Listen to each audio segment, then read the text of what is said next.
Salut à tous, dans cette vidéo on va parler des exercices pour apprendre une langue. Parce que on me pose beaucoup de questions à ce sujet, donc c'est l'occasion d'y répondre directement. Par exemple, on me demande assez souvent si les exercices valent la peine pour apprendre une langue, s'il faut faire des exercices, s'il faut faire les exercices de sa méthode. Ou alors on me demande si je donne des exercices à faire. Donc je trouvais que c'était intéressant de faire le point sur ce sujet.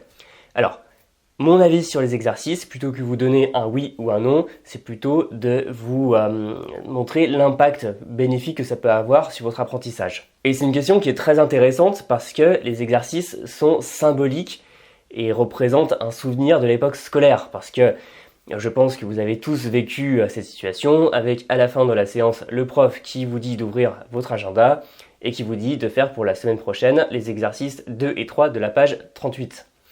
Et donc on ramène toujours tout ça à l'école et donc un mauvais souvenir. Donc les exercices font vraiment partie, comme les listes de vocabulaire, du type d'activité qui est rattaché au mauvais souvenir de l'école et qui, par voie de conséquence, ont très mauvaise réputation. Et pourtant, beaucoup de gens retournent vers les exercices parce que c'est la seule chose qu'ils ont jamais vue dans l'apprentissage des langues. C'est une des seules ressources qu'ils ont jamais connues. Et ils reviennent. C'est un peu comme dans une vidéo que j'avais faite sur les masochistes des langues. On fait des activités qu'on trouve très désagréables parce qu'on les a toujours connues et on ne connaît pas d'autres possibilités. Donc beaucoup de gens reviennent vers les exercices, se bouffent des plâtrés d'exercices de grammaire, de textes à trous, plein de choses comme ça, jusqu'à en être dégoûté, et on conclut que honnêtement, les langues c'est pour les intellos qui aiment faire des exos, c'est pour les premiers de la classe, et que pour la majorité des gens normaux, les exercices de langue, ça marche pas, on n'en veut pas. Et ce qui va se passer, c'est que bien souvent, dans tout ce qui est solutions pour apprendre les langues, méthodes, etc., il va y avoir des exercices. Donc parfois ça peut vraiment confiner à l'absurde. Alors je ne sais pas si vous avez déjà fait des formations en ligne ou des MOOC ou des choses comme ça, où il y a des petits quiz à la fin du chapitre où c'est juste un QCM complètement absurde pour voir si vous avez compris, mais c'est tellement facile que vous pouvez que répondre juste.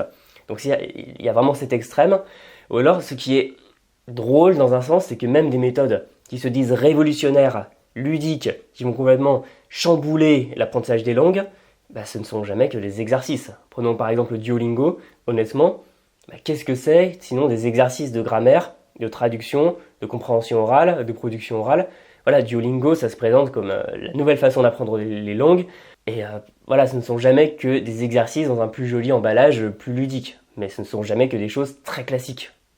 Et maintenant qu'on a dissipé les malentendus, est-ce qu'il faut faire des exercices? La réponse courte, ce sera oui, ça peut vous être utile. Et la réponse longue, ça dépend. Ça dépend de comment sont faits les exercices, dans quel but. Est-ce que ça va vous être utile? Et ça dépend comment on s'y prend. Alors, déjà, de base, il faut savoir que toutes les études ont démontré qu'un apprentissage actif, où on fait des choses, est beaucoup plus efficace qu'un apprentissage passif, où on se contente d'apprendre des informations par cœur et de les écouter, etc. Donc, le fait de faire des exercices, de faire des mises en situation, c'est forcément quelque chose de bénéfique pour vous. Et donc, un bon exercice, c'est tout simplement une mise en situation optimisée sur un point précis dans l'apprentissage d'une langue. Et c'est ça qui est intéressant, c'est l'optimisation. Vu que on veut vous faire travailler une chose très précise, on va vous enlever tout le reste et on va vous faire travailler exactement sur un point précis. C'est comme la différence entre regarder une série télé, lire à peu près les sous-titres, comprendre 2-3 choses à l'oral, et vraiment prendre un enregistrement et l'écouter à fond, essayer de tout comprendre. Donc c'est intéressant parce que vu qu'on enlève le superflu, les exercices bien faits vont vous permettre de vous concentrer exactement sur des choses très précises de votre apprentissage et de gagner du temps. Et d'ailleurs, même dans mes formations, je fais jamais que des exercices, par exemple dans améliorer son écoute, des exercices d'écoute, apprendre en contexte des exercices plus avancés, plutôt à l'écrit. Donc je vais pas dire que les exercices c'est mal. Voilà, donc faire des exercices de langue, c'est potentiellement très bien. Maintenant, on va voir ce qu'on appelle le plus souvent exercices, ce sont les exercices à l'écrit, généralement de grammaire, avec des textes à trous, des QCM. Bref, ce qu'on trouve traditionnellement dans les manuels scolaires ou par exemple dans les examens. Et là, je vais être assez dur avec la plupart d'entre eux. Et posez-vous la question suivante. Les exercices que vous trouvez ont-ils été faits pour vous ou pour le créateur de l'exercice? Ça peut sembler bizarre, Mais par exemple, il y a énormément par exemple, d'examens qui se basent sur des QCM, parce que les QCM, c'est très facile à corriger.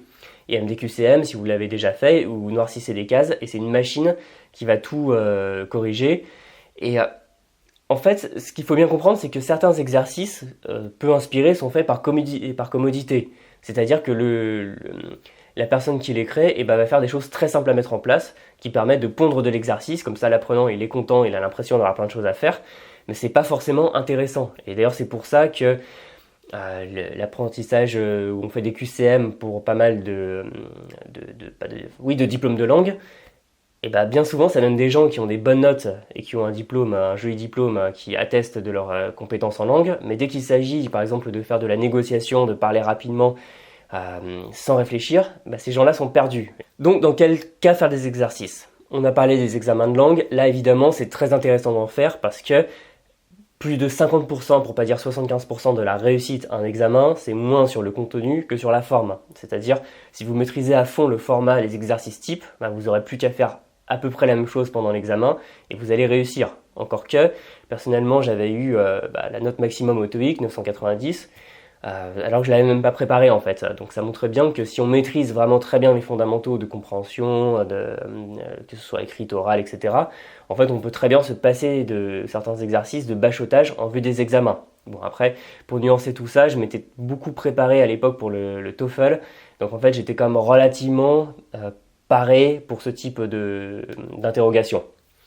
Ensuite, vous pouvez faire des exercices évidemment avec une approche active, c'est-à-dire ne pas simplement faire des exercices parce qu'ils sont là et parce que vous n'avez rien mieux à faire, mais plutôt, par exemple, si vous avez vu un point de grammaire, vous faites quelques exercices pour voir si vous avez bien compris et pour voir s'il n'y a pas quelque chose qui vous échappe encore et qu'il faut revoir. Ou encore, si vous avez un doute, que vous n'êtes pas sûr de bien utiliser, le bon temps, la bonne déclinaison, etc., vous allez relire le point de grammaire, faites les exercices qui vont avec, et vous vérifiez si vous êtes au point. Si vous êtes au point. Donc si vous avez tout juste, ça veut dire que c'est bon. Et si vous vous rendez compte que vous avez plusieurs fautes aux exercices, peut-être là justement que c'est un point à vérifier. Et donc comment choisir vos exercices? Il y a plusieurs critères qui sont selon moi essentiels. Le premier, le plus important, c'est il faut qu'il y ait des corrigés. Ne rigolez pas, il m'est déjà arrivé de voir des exercices sans les corriger. Donc ça ne sert à rien parce que vous ne savez même pas si vous avez bon ou pas bon. C'est hallucinant ça. Ensuite, si vous pouvez avoir des exercices avec quelques explications, et pas juste la réponse brute et tu te débrouilles avec, mais vraiment là pour dire ah non, là c'était justement ça, c'était un piège parce qu'il y a cette exception, cette déclinaison, cette conjugaison. Donc comprendre pourquoi vous faites des fautes. Parce que si vous faites la faute et que vous ne comprenez pas pourquoi, l'exercice ne vous aura servi à rien.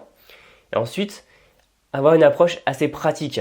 Donc les exercices, il faut utiliser correctement une forme, qui vont chercher la petite bête justement sur une exception, ou qui vont travailler des nuances pour voir si vous tombez ou pas dans le panneau. Ça peut être pas mal. Mais tous les exos, histoire avec juste des plâtrés de 8 pages d'exercice, et vous en retirez rien, laissez tomber, ça sert à rien. Et ensuite, les exercices vraiment type scolaire, c'est bien dans un premier temps, mais progressivement passer à la suite. C'est-à-dire, moi ce que j'aime pas souvent avec les exercices, c'est qu'il n'y a qu'une seule bonne réponse. Donc parfois il y a une seule bonne réponse parce que c'est un QCM et que tous les autres, c'est des fautes. Mais souvent quand on parle d'une langue, il y a plusieurs façons de dire quelque chose. Et c'est pour ça qu'il est intéressant de passer assez rapidement à des exercices plus libres. Qui vont être généralement par exemple de la conversation, où vous allez pouvoir demander ou vous faire corriger, demander s'il n'y a pas des meilleures façons de dire une certaine chose, ou alors faire des exercices basés sur la traduction, et pouvoir justement les faire corriger, revoir par des locuteurs natifs. Et là c'est intéressant parce que vous allez non pas avoir juste ou faux, mais vous allez vous approprier la langue, savoir pourquoi on dit telle chose ou telle chose, et savoir quelle nuance utiliser, et bref, savoir exactement comment parler, être maître de la langue. Et pour conclure, les exercices, ok, on peut s'en servir, vous pouvez en faire. Si vous en avez dans votre méthode, n'hésitez pas. Si vous avez des lacunes en grammaire, n'hésitez pas à aller en chercher. Mais toujours avec les recommandations que je viens d'exprimer, c'est-à-dire toujours avoir une approche active, ne pas faire des exercices pour faire des exercices, mais parce que vous avez une idée en tête et que vous voulez travailler un point précis.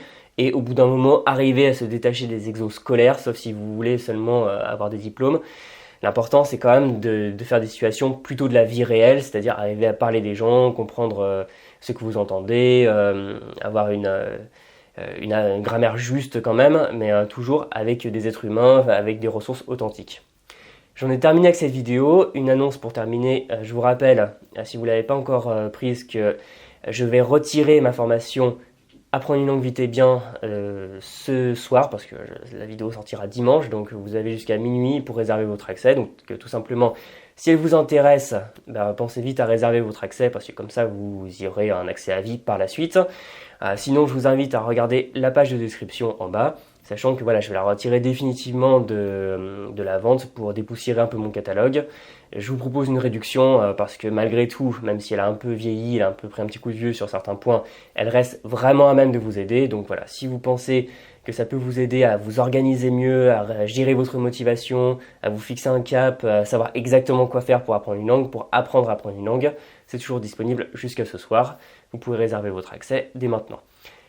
J'ai terminé, je vous invite, si ça vous a plu, à laisser un pouce, à vous abonner à la chaîne et à cliquer sur la petite cloche, comme ça vous verrez toutes les vidéos et aussi à nous dire en commentaire si vous utilisez ou pas les exercices, quel genre d'exercice, etc. C'est toujours très intéressant. Je vous dis à très bientôt dans une prochaine vidéo. Salut!